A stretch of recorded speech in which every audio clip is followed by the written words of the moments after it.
የዳጊ ቲዩብ ተከታታይ ቤተሰቦች እንደምን አላችሁ? በያላችሁበት ሰላማችሁ ይብዛ። አገራችን ኢትዮጵያን ሰላም ያድርግልን። ስለ ምርጡ ሀብታችን አርሶ አደር አወራችኋለሁ። እስከ መጨረሻውም በመከታተል ላይክ፣ ኮሜንት እና ሳብስክራይብ እያደረጋችሁ እንድታበረታቱኝ ስል እጠይቃችኋለሁ። አርሶ አደር በገጠራማ አካባቢ የሚገኝ የማህበረሰብ ክፍል ነው። ሁላችንም ከዚህ የማህበረሰብ ክፍል እንደተገኘን የሚያጠራጥር ጥያቄ አይደለም። እረፍት አልባ የሆነው አርሶ አደር ከዓመት እስከ ዓመት ሙሉ 365 ቀናትን በስራ የሚያሳልፍ በጣም ልዩ የሆነ ማህበረሰብ ክፍል ነው። ብቻ ግን ምን ያስደስታል ብትለው እርሻ እንደሚልህ አልጠራጠርም። ንጹህ ልብ ያለው ነገር ግን በስራ ያደፈ ልብሶችን ለብሶ የምታገኘው አርሶ አደር ልበ ሙሉ ለሀገሩና ለወገኑ የሚቆረቆር ማህበረሰብ ነው። የህብረትና የአንድነት ስራ ከነሙሉ ክብሩ የምታገኘው ከዚሁ ማህበረሰብ ከአርሶ አደሩ ዘንድ ነው። ስለዚህ ቅርጽንና ማንኛውንም ነገር ጠብቆ ሊያቆይልህ የሚችል ጥበብንና ሁሉን ነገር የተካነ ይህ የአርሶ አደር ክፍል ነው። ታዲያ ስራውን ለማቀላጠፍ የተለያዩ ባህላዊ እሴቶችን ይጠቀማል። ከነዚህም መካከል የስነ ቃል ግጥሞችን ተጠቃሽ ናቸው። የስነ ቃል ግጥሞች ለገበሬው ሐሳቡን የመግለጽ፣ የመንገር፣ የማነቃቃት፣ የማስተማር፣ የማሳወቅ፣ የማዝናናት ሚና ያላቸው ሀብቶቹና ገጠመኙን ማድመቂያ ጌጦቹ ናቸው። አዎ ስነ ቃል ትልቅ ሀብታችን ናቸው። በተለይ በዚህ በአርሶ አደሩ ዘንድ ታዋቂ እንዲሁም ደግሞ ንጹህ ገንዘቦቹ ናቸው። ሐምሌና ነሐሴ በሀገራችን ክረምት አርሶ አደሩ ዝናቡን፣ ጭቃውን፣ ብርድና ቆፈኑን ተቋቁሞ ጠንክሮ የሚያርስበት ወቅት ነው። በስራ መብዛትና በአየሩ ሁኔታ ምክንያት መሰላቸት እንዳይሰማውና ድካሙን ለማስወገድ ከሚጠቀመው ዘዴ አንዱ በስነ ቃል ማንጎራጎር ነው። ማንጎራጎሩን እንኳን ብተወው የሚጠቀመውን አርሶ አደሩ ተግባር ላይ የሚያውለውን በእንጉርጉሮ የሚያሰማውን ግጥሙን እስኪ እንዲህ ልንገራችሁ። በሬ ሆይ በሬ ሆይ ብለው ካላረሱ አሁን የት ይገኛል ስንዴውና ገብሱ ይለዋል።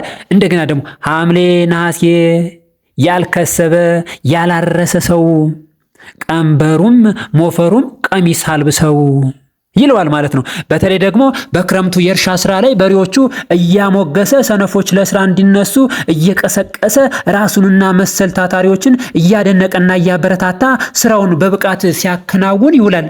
በዚህ ወቅት ከሚነገሩት የስነ ቃል ግጥሞች መካከል እስኪ ከዚህ በታች ያሉትን ልንገራችሁ። እስከ ገደሉ ስር እርሻውን ረሱ አቦል ጀባ ሲባል ይቸግራል ቁርሱ። አንተ ተኝተህ እኛ ስናርስ አጭደን ከመርን ምርት ስናፍስ።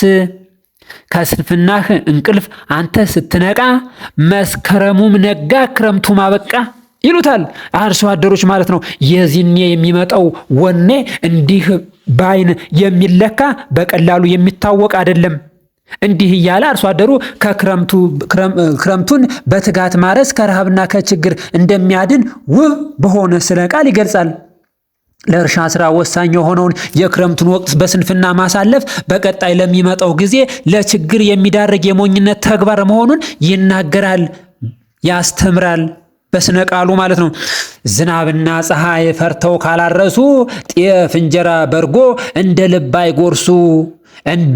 እንዲህ አድርገው እንዲህ ካላረሱ ይለዋል ማለት ነው እያለ ጠንክሮ የስራ ጎተራው ሞልቶ የጣፈጠ ለመብላት እንደሚችል ዘመን ተሻጋሪ በሆነ የስነ ቃል ሀብቱ ይገልጸዋል።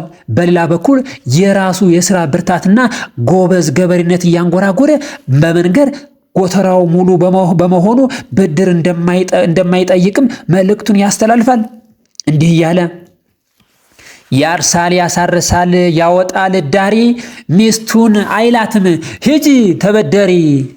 አረንዛ ገፊ ሰርዶ ቅልቅል ሻሽ የመሰለ ማኛ የሚያበቅል። ማረሻው ሀዲድ ሞፈሩ ወይራ ሰርዶ አራጋፊ እንደ ጨንጓራ። ማረስ ነው እንጂ ከኬም ቢሆን እንደ ቃጤ እህል አንድ ቃጤ እህል 100 ብር ሲሆን ይለዋል ማለት ነው። እንግዲህ ሌሎችን ለማበረታታት የሚጠቀምበት እዚህ ላይ አንዳንድ ቃላትን ግልጽ ለማድረግ ያህል የሆነ ነገር ላብራራላችሁ። አረንዛ ማለት ውስጡ ረገረግ የሆነ ውሃማ መሬት ነው። ይህንን ጠንክረህ እንድታርስ ይገልጻል ማለት ነው። ይገጽጽሃል ማለት ነው። ቃጤ ማለት ደግሞ ከአክርማና ሰንደዶ የሚሰራ ትንሽ ሳህን መሰል የስፌት ዕቃ ነው። ሽከኬ ሲባል ደግሞ ለማረስ አስቸጋሪ የሆነ የአፈር አይነት ለመግለጽ በወሎ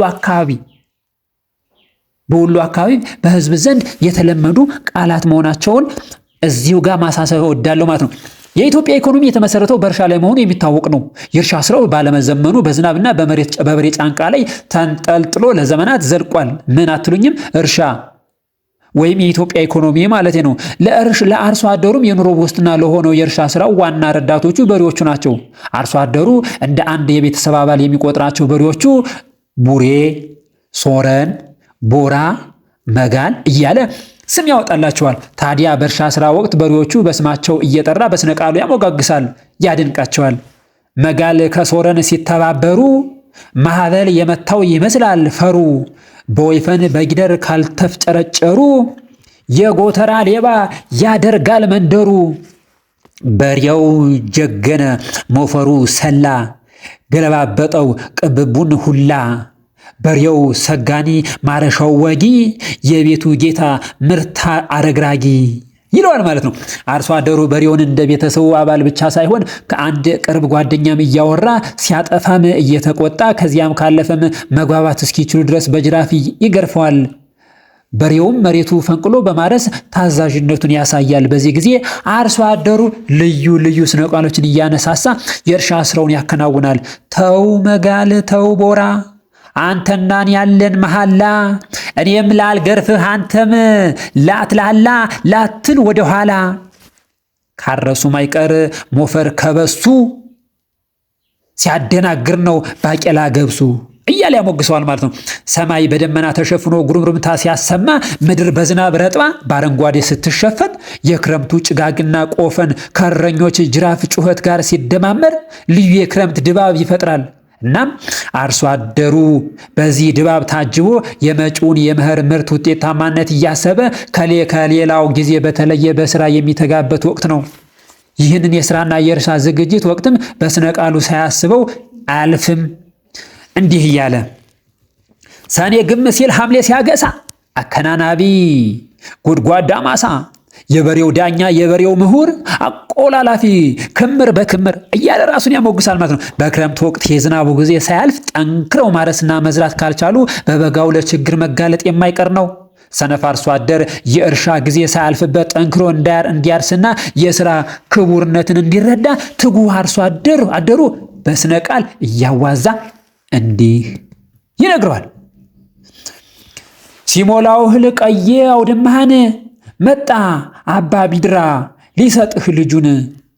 በበጋ እንዳይሰራ ፀሐይ እየፈራ፣ በክረምት እንዳያርስ ዝናብ እየፈራ፣ ልጁ እንጀራ ሲለው በጅብ አስፈራራ እያለ ያስተምረዋል። እንደዚህ ያለ እያስተማረው ሁሉም እንደ ሌሎቹ ጠንካራ አርሶ አደሮች መሬቱን በወቅትና በአግባቡ አርሶና ዘርቶ ምርት ያልሰበሰበ ገበሬ እርቦኛል ያለውን ልጁን ምግብ በመስጠት ፈንታ በጅብ ያስፈራራው ምራብ ነውና ከማልቀስ አይመለስም። ታዲያ ለችግሩ ሰው ደጅ ሄዶ እህል ልመና መቆሙ አይቀር ይሆንበታል። ከዚህም በላይ በየሰርጉ በየደቦውና በየሰንበቴው ላይ በስነ ቃል መሰደቡ መተቸቱ የሰርክ ዕጣ ፈንታው ሆኖ ይቀራል። ጥፋቱን አውቆ ከስተቱ እንዲማር የጠንካራ ገበሬ ልፋት ውጤት በእንጉርጉሮ ይነግሩታል። እንዲህ እያሉ ቧልቱን ተውና ረስ ተነስተህ፣ ጎታው ይሙላ ኋላ እንዳይዝብህ። ቧልት ያላበዛ በወቅቱ ያረሰ፣ ማኛ ከነጩ መርጦ ጎረሰ ይሉትና ይሉታል። አፍላ ወጣት የሆነ አርሶ አደር በበኩሉ ቀን ከሌት ድካምና ልፋት ውስጥ ሆኖም እንኳን የአይኑን ረሃብ የልቡን መቤት የነገ የጎጆ አጋር የሆነችውን ሳዱላ ይናፍቃታል። እርሷም ደግሞ ልቧን በፍቅር ያሸፈተው ጉብል ከመንደሩ ማልዶ ከወጣ ጀንበር ሳቀዘቅዝ አይመለስምና ናፍቆቱ ሲበረታባት በሬ ጠምዶ በሚያርስበት ስፍራ ተገኝታ አይኑን ታየዋለች። ይህን የአርሶ አደሩ ስሜቱን በስነ ቃሉ እንዲህ ብሎ ይገልጻል። በሮችን ጠምጀ እርፍ እያንገላታኝ፣ መጣች ግራ ጎኔ ስራ ስታስፈተኝ። ተይ በሏት ያችን ሰው አትግባ በስራ፣ ፍቅር ትዝታ እንጂ አይሆንም እንጀራ። ይህንን በማለት ራሷን በማየቱ ልቡ መንታ ሆኖ እርሻውን በወጉ ከማረስ እንዳይዘናጋ ወደ ስራው ለመመለስ ራሱን ሲገጽጻል። በሌላ በኩል ደግሞ እርሷን በማየቱ መደሰቱና የመስራት ፍላጎቱን በዚያው መጠን መጨመሩን ላለመካድ በዚህ መልኩ ያንጎራጉራል። ውብዬ እያየሁ ሆብዬ ሆብዬ ምርቱን ይዤ ገባው ገለባውን ጥዬ ግና ወደፊት ለሚመጣው ቀን አልወጣለትም የእርሻው ሰቀቀን እያለ እየገለጸ ይውላል። ገበሬው የክረምቱን የዝናብ ወቅት በመጠቀም አርሶ ዘርቶ አርሞና ኮትኩቶ እንዲሁም ሰብልን ከሚጎዱ እንስሳትና ነፍሳት ጋር ታግሎ ለአጨዳ ያደርሳል። በበጋ ወቅት ምርቱን ሰብስቦ በጎተራው ያስቀምጣል። ያኔ ከራሱና ከቤተሰቡ አልፎ ለሌሎችም ይተርፋል። በዚህም ጠንካራ ገበሬ መሆኑ በተለያየ ማህበራዊ ሁነቶች ላይ በአካባቢው ማህበረሰብ ዘንድ ይመሰከርለታል። ይደንቃል። ውድ የዳጊ ዩቲዩብ ተከታዮች የዛሬው ፕሮግራም ከዚህ ላይ ያበቃል። ቪዲዮውን ላይክ፣ ሳብስክራይብ ያደረጋችሁ እንድታበረታቱኝ በአክብሮት ጠይቃለሁ።